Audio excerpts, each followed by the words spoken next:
proses pengolahan coklat pada coklat Cadbury Dairy Milk. Kami dari kelompok TPH-TP akan mempresentasikan hasil diskusi kami mengenai proses pengolahan coklat Cadbury Dairy Milk. Adapun anggota dari kelompok ini yaitu Santi Pratama, Nurul Hafiza, Hermina Novia, dan Diana Lestari Hutagalung. Adapun topik yang akan dibicarakan pada materi ini yaitu pengolahan biji coklat, pembuatan pasta coklat, pemisahan lemak coklat, dan pembuatan coklat Cadbury Dairy Milk. Masuk ke tahap pertama yaitu pengolahan biji coklat.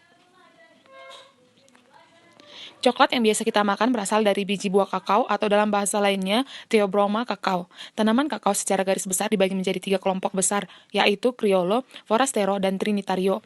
Criollo menghasilkan biji kakao dengan aroma yang sangat kuat tanpa rasa pahit, tetapi sensitif terhadap perubahan iklim dan serangan hama penyakit dengan jumlah produksi relatif rendah.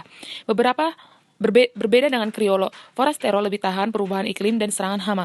Jumlah produksinya relatif besar, tetapi bijinya memiliki aroma yang lemah dengan rasa yang pahit. Biji kakao Indonesia sendiri sebagian besar masuk dalam jenis Trinitario yang merupakan hasil persilangan dari Criollo dan Forastero dengan sifat yang mirip dengan Criollo. Selanjutnya, buah kakao berbentuk bulat panjangnya itu sekitar 15-25 cm dan lebar 7-10 cm, dengan kulit yang relatif tebal yaitu 10-15 mm.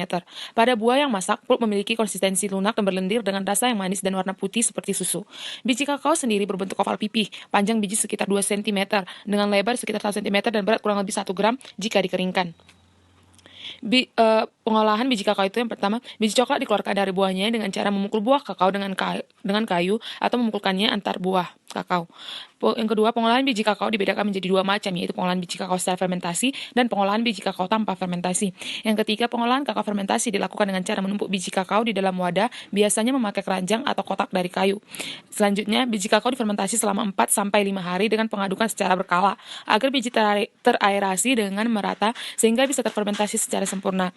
Selanjutnya, selama fermentasi, suhu biji naik menjadi 45-50 derajat Celcius yang mematikan biji atau menghentikan germinasi dan meningkatkan keasaman biji. Selanjutnya, fermentasi dikatakan sempurna jika warna biji kakao berubah dari warna terang menjadi coklat gelap yang homogen dan biji mudah dipisah dari kulit bijinya. Selanjutnya, setelah fermentasi selesai, biji dikeringkan hingga kadar air mencapai 7%. Selanjutnya, proses pengeringan bisa dilakukan dengan cara penjemuran atau menggunakan oven pengering dengan suhu 55-66 derajat Celcius. Selanjutnya, di beberapa negara termasuk Indonesia dilakukan pencucian biji sebelum dikeringkan. Pengeringan merupakan salah satu faktor terpenting agar didapat biji yang mempunyai keuletan yang tinggi. Terima kasih atas kesempatannya. Di sini saya akan menjelaskan proses pembuatan pasta coklat. Pasta coklat tidak sama dengan selai coklat atau coklat spread yang biasanya digunakan untuk olesan roti. Selai coklat terbuat dari minyak nabati, biasanya minyak sawit. Nah, sedangkan cocoa liquor merupakan bentuk murni dari coklat. Pada gambar dapat kita bedakan mana yang selai coklat dan mana yang cocoa liquor. Nah, tahapan pembuatan pasta coklat itu terdiri dari 4 tahapan. Yang pertama pembersihan biji, yang kedua penyangraian, yang ketiga pemisahan kulit, dan yang keempat penggilingan. Pembersihan biji itu harus dilakukan untuk menghilangkan kontaminasi yang biasanya ada berupa ranting, batu, dan debu. Nah, penyangraian, setelah bersih, biji disangrai untuk menciptakan rasa, mengurangi keasaman, mengurangi kadar cairan, memberikan warna yang bagus, dan membantu proses melepaskan cangkang. Nah, yang ketiga itu pemisahan kulit. Biji dipisahkan dari kulit ari dan lembaga dengan teknik hembusan udara. Keberadaan kulit ari dan lembaga tidak diinginkan karena akan merusak flavor dan karakteristik dari produk olahan coklat. Nah, yang terakhir itu ada tahap penggilingan. Proses ini dilakukan secara bertingkat sebanyak 2-3 tahap untuk memperoleh pasta coklat atau cocoa liquor atau cocoa mass dengan tingkat kehalusan tertentu.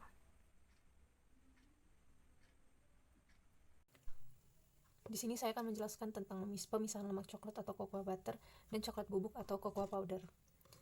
Cocoa liquor mengandung 55-58 lemak coklat. Lemak coklat dan bubuk coklat tersebut perlu dipisahkan untuk membuat coklat batang itu lebih tahan dalam suhu ruang. Selain itu, pemisahan juga dilakukan agar coklat bubuknya itu dapat dimanfaatkan untuk kebutuhan proses produksi seperti pada produk selai, aneka olahan roti, dan kue. Berikut adalah mekanisme cocoa butter dan cocoa powder. Untuk memperoleh coklat bubuk, maka sebagian lemak coklat atau cocoa butter tersebut harus dikeluarkan. Proses pengeluaran lemak itu dilakukan dengan cara mengepres pasta menggunakan pengepres hidrolik dengan tekanan 400 sampai 500 bar dengan suhu 90 sampai 100 derajat Celcius. Lemak coklat panas akan dilewatkan ke filter press untuk memisahkannya dari kotoran yang mungkin terbawa untuk selanjutnya dicetak dan didinginkan. Setelah melalui proses pengepresan, bungkil akan diolah lebih lanjut menjadi cocoa powder atau cocoa bubuk dengan cara dihaluskan dengan mesin grinder atau breaker sehingga didapatkan bubuk coklat dengan kehalusan yang seragam. Kadar lemak di dalam coklat bubuk berkisar antara 10-22%. Bubuk coklat dengan kadar lemak yang tinggi biasanya akan memiliki warna yang lebih gelap dan flavor yang lebih ringan. Terima kasih atas kesempatannya. Di sini saya akan menjelaskan tentang pembuatan coklat Cadbury Dairy Milk. Oke, lanjut pada prosesnya, di mana itu ada cocoa bean. Nah, cocoa bean atau biji coklat itu akan menghasilkan 3 produk berupa liquid, butter, dan powder. Seperti pada judul proses pembentukan cocoa mass, butter, dan powder, di mana prosesnya itu biji coklat itu masuk ke dalam proses cleaning, kemudian pada proses roasting, kemudian di crushing dan peeling, kemudian masuk pada grinding. Nah, pada proses grinding ini menghasilkan yang namanya cocoa mass atau liquid atau disebut dengan coklat cair. Nah, coklat cair ini kemudian dipres menghasilkan 2 produk berupa cocoa oil dan cocoa cake. Nah, cocoa oil ini kemudian difiltrasi atau di-filtration, kemudian masuk pada proses cooling dan menghasilkan namanya cocoa butter. Nah, cocoa butter ini itu dapat digunakan sebagai bahan tambahan dalam pembuatan kue ataupun dapat digunakan sebagai bahan tambahan untuk masakan lainnya. Nah, pada cocoa cake itu masuk ke dalam proses roast and crushing, kemudian masuk pada fine crushing dan menghasilkan produk berupa cocoa powder. Cocoa powder ini pun juga dapat digunakan sebagai perisai ataupun bahan tambahan dalam kue ataupun sebagai produk minuman. Namun untuk produk minuman perlu adanya tambahan seperti gula ataupun krim ataupun creamer ataupun susu untuk menambah rasa manis. Karena kalau misalnya hanya mengkonsumsi cocoa powder aja itu akan memiliki rasa yang pahit. Oke, saya lanjut dalam proses selanjutnya itu sama. Diagram ini dan diagram sebelumnya itu sama. Di sini saya hanya menunjukkan hasil produk dari cocoa mass itu berupa coklat padat atau coklat batang, kemudian powder seperti pada gambar dan butter juga seperti pada gambar. Oke, lanjut pada proses selanjutnya yaitu proses pembentukan coklat Cadbury atau Dairy Milk, di mana bahan baku dasarnya yaitu susu coklat Cadbury berasal dari pasta cocoa mass hasil daripada grinding, yang dimana ditambahkan lemak coklat, bubuk coklat, gula dan susu. Kemudian di mixer sehingga menghasilkan pasta coklat yang kental. Kemudian masuk ke dalam proses pelembutan atau refining. Refining ini menggunakan mesin tipe roll sampai diperolehnya massa coklat dengan tekstur yang halus ataupun ukuran partikel kurang dari 20 mikron. Dalam proses pelembutan ini hasil akhir dalam prosesnya berupa coklat bubuk, di mana coklat bubuk yang dihasilkan untuk lanjut dalam proses sebelumnya harus dilakukan namanya pemeraman coklat bubuk selama 24 jam pada suhu hangat sekitar 45 sampai dengan 50 derajat Celcius.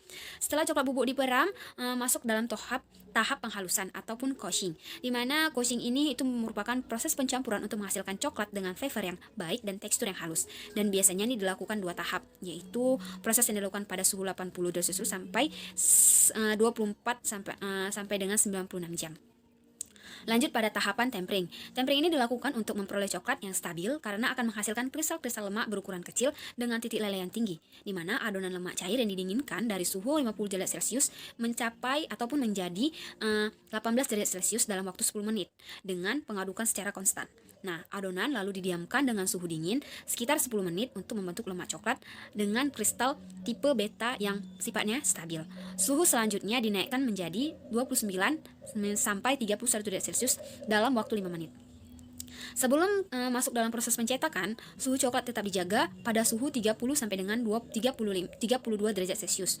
Nah, untuk dibawa ke wadah percetakan. Selanjutnya dilakukan pendinginan lambat untuk mendapatkan coklat, dan coklat yang dikeluarkan dari cetakan itu suhu mencapai 10 derajat Celcius. Proses pendinginan terkontrol akan menghasilkan coklat padat dengan kristal lemak yang halus dan struktur yang stabil terhadap panas. Terlihat dari sifat lelehnya yang baik dan permukaannya yang mengkilat. Kemudian dihasilkannya lah coklat batang, lalu coklat batang kemudian masuk proses pengemasan hingga menghasilkan coklat Cadbury Dairy Milk.